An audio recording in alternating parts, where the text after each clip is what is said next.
الحمد للہ رب العالمین والصلاة والسلام علی رسولہ محمد وآلہ وصحبہ اجمعین اشہد ان لا الہ الا اللہ وحدہ لا شریک لہ واشہد ان محمدا عبدہ ورسولہ اما بعد۔ محترم ناظرین، اس تیسرے ایپیسوڈ کے اندر ہم آپ کے سامنے منہج سلف کی دوسری خصوصیت بیان کرنے والے ہیں، اور وہ ہے کتاب و سنت کے نصوص کو سلف صالحین نے جس طرح سمجھا ہے اسی طرح سمجھنا۔ اہل سنت والجماعت کے درمیان اور دوسرے گمراہ فرقوں کے درمیان تمیز کی یہ بہت بڑی علامت ہے کہ وہ کتاب و سنت کے نصوص کو سلف صالحین کے فہم کے مطابق نہیں سمجھتے، جبکہ اہل سنت والجماعت یعنی صحابہ اکرام کے نقش قدم پر چلنے والے کتاب و سنت کے نصوص کو صحابہ اکرام نے اور ان کے نقش قدم پر چلنے والے تابعین، تبع تابعین اور پھر بعد میں آنے والے علماء اکرام جو ان کے منہج پر چلنے والے ہیں ان کے فہم کے مطابق سمجھتے ہیں۔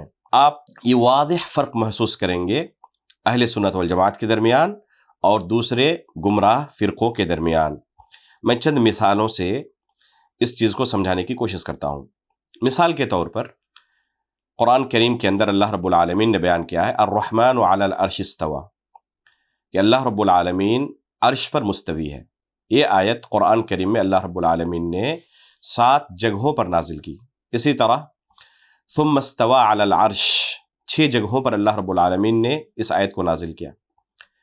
اللہ رب العالمین عرش پر مستوی ہے، اس کی 1 2 نہیں، سینکڑوں نہیں بلکہ 1000 کے قریب دلیلیں موجود ہیں۔ اہل سنت والجماعت اس استوا کا معنی وہی بیان کرتے ہیں جو کلام عرب کے اندر استوا کا معنی معروف ہے، کیونکہ اللہ رب العالمین نے قرآن کریم کو عربی زبان میں نازل کیا۔ سلف صالحین اس لفظ کا جو معنی بیان کرتے ہیں، اگر ان تمام نصوص کو جمع کیا جائے تو اس کا خلاصہ یہ نکلے گا کہ استوا کے کل 4 معانی ہوتے ہیں۔ ایک ہے صعیدہ، ایک ہے اعلیٰ، ایک ہے ارتفاع اور ایک ہے استقرہ۔ ان چاروں الفاظ کا اگر ہم اردو میں ترجمہ کریں تو اس کا معنی یہی ہوگا کہ اللہ رب العالمین عرش پر بلند ہوا یا اللہ رب العالمین عرش پر چڑھا۔ تو صعیدہ کا معنی چڑھنے کے آتا ہے، استقرہ کا مطلب ہوتا ہے استقرار پکڑنا۔ تو اللہ رب العالمین عرش پر ہے، اس کا معنی آسان الفاظ میں اگر ہم کہیں تو اللہ رب العالمین کہاں ہے، اس کا جواب ہوگا اللہ رب العالمین عرش پر ہے۔ اہل سنت والجماعت کا یہی عقیدہ ہے کہ اللہ رب العالمین عرش پر ہے۔ اگر ہم سے سوال کیا جائے اللہ رب العالمین کہاں ہے تو ہم یہی جواب دیں گے جو قرآن میں اللہ رب العالمین نے خود اپنے لیے بیان کیا ہے کہ اللہ رب العالمین عرش پر ہے۔ اہل بدعت اس لفظ کا وہ معنی بیان نہیں کرتے اور اللہ رب العالمین کو عرش پر نہیں مانتے بلکہ ہر جگہ مانتے ہیں۔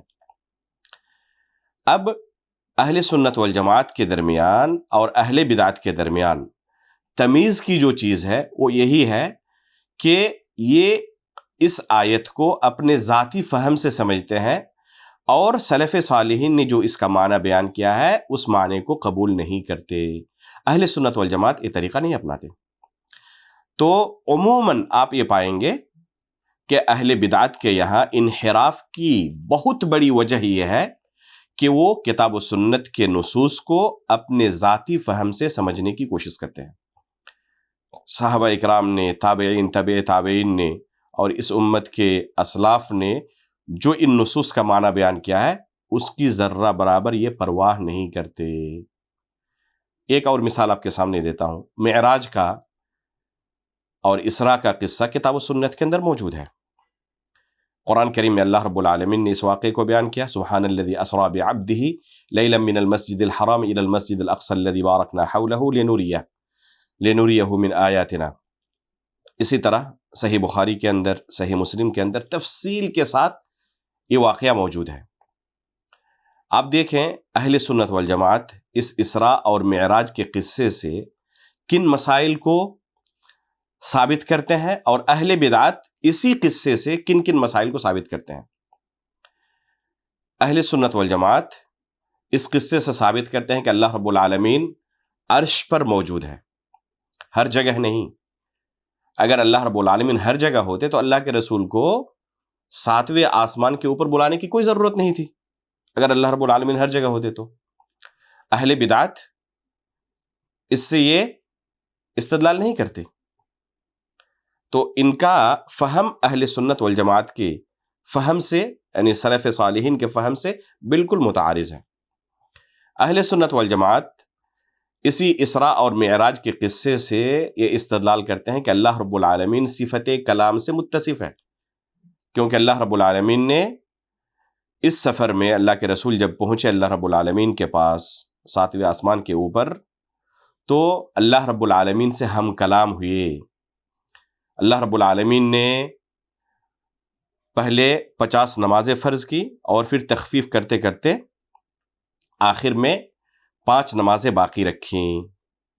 جب اللہ کے رسول صلی اللہ علیہ وسلم واپس آنے لگے تو اللہ رب العالمین نے اعلان کیا، امضیت فریضتی وخففت عن عبادی، کہ میں نے اپنے اس فریضے کو جاری کر دیا، نافذ کر دیا، اور اپنے بندوں پر میں نے تخفیف کر دی، ان کے لیے اس عبادت کو بہت ہلکا کر دیا۔ تو اللہ رب العالمین نے کلام کیا اللہ کے رسول صلی اللہ علیہ وسلم کے ساتھ، اللہ کے رسول نے وہ کلام سنا۔ اسی طریقے سے قرآن کریم کے اندر، حدیث کے اندر بے شمار دلیلیں موجود ہیں کہ اللہ رب العالمین جب چاہتا ہے کلام کرتا ہے۔ تو اہل سنت والجماعت اس قصے سے اللہ رب العالمین کے صفت کلام کو ثابت کرتے ہیں، لیکن اہل بدعت اللہ رب العالمین کے صفت کلام کا انکار کرتے ہیں، جیسے جہمیہ ایک گمراہ فرقہ ہے، اللہ رب العالمین کے کلام کا انکار کرتے ہیں۔ چنانچہ قرآن کو مخلوق مانتے ہیں، اللہ رب العالمین کا کلام نہیں مانتے۔ رب العالمین کا ارشاد ہے، لا الہ الا ہو خالق کل شیء فاعبدوہ۔ خالق کل شیء، یہاں لفظ کل کے عموم کے اندر جہمیہ اللہ رب العالمین کے کلام کو بھی داخل کر دیتے ہیں، اور کہتے ہیں کہ اللہ رب العالمین ہر چیز کا خالق ہے، جس میں اللہ کا کلام بھی داخل ہے، یعنی اللہ کا کلام بھی مخلوق ہے، نعوذ باللہ من ذالک، حالانکہ اللہ کا کلام اللہ کی صفت ہے۔ اور اس کل کے عموم سے بندوں کے اعمال کو خارج کر دیتے ہیں، اور کہتے ہیں کہ بندوں کے اعمال اس کل کے عموم میں داخل نہیں ہے، لہذا بندوں کے اعمال مخلوق نہیں ہے۔ حالانکہ خود قرآن کریم میں اللہ رب العالمین نے بیان کیا ہے، واللہ خلقکم وما تعملون، کہ اللہ رب العالمین نے تمہیں پیدا کیا اور جو تم عمل کرتے ہو اسے بھی پیدا کیا۔ امام بخاری رحمہ اللہ نے باضابطہ خلق و افعال العباد کے نام سے ایک کتاب ہی لکھی ہے، ان باطل پرستوں کے اس باطل عقیدے پر رد کرنے کے لیے کہ بندوں کے اعمال جو ہیں وہ مخلوق ہیں۔ تو آپ دیکھیں، ایک ہی آیت ہے، اس سے سلف صالحین کچھ الگ مراد لیتے ہیں، اور یہ اہل بدعت کچھ الگ مراد لیتے ہیں۔ اب فیصلہ کیسے ہو کہ یہ فہم درست ہے یا یہ فہم درست ہے؟ اب آپ ہی کے سامنے اگر یہ فیصلہ رکھ دیا جائے کہ یہ ایک فہم ہے جو صحابہ اکرام، تابعین، تبع تابعین کے فہم کے بالکل مخالف ہے، اور ایک دوسرا فہم ہے جو سلف صالحین، صحابہ اکرام، تابعین، تبع تابعین کے فہم کے بالکل موافق ہے، تو آپ کس کو قبول کریں گے؟ اہل سنت والجماعت کے درمیان اور دوسرے گمراہ فرقوں کے درمیان ایک بہت بڑی تمیز کی چیز یہی ہے کہ یہ کسی نص کو، قرآن کریم کی کسی آیت کو، اللہ کے رسول کی کسی حدیث کو سمجھنے کے لیے سب سے پہلے یہ دیکھتے ہیں کہ صحابہ اکرام، تابعین، تبع تابعین نے، ہمارے اسلاف نے اس سے کیا مراد لیا ہے۔ ان کے فہم کی مخالفت نہیں کرتے، اور یہ اہل بدعت ان کے فہم کی دھجیاں اڑاتے ہیں، اور ذاتی استدلال سے نت نئے بدعات کو وہ جنم دیتے رہتے ہیں۔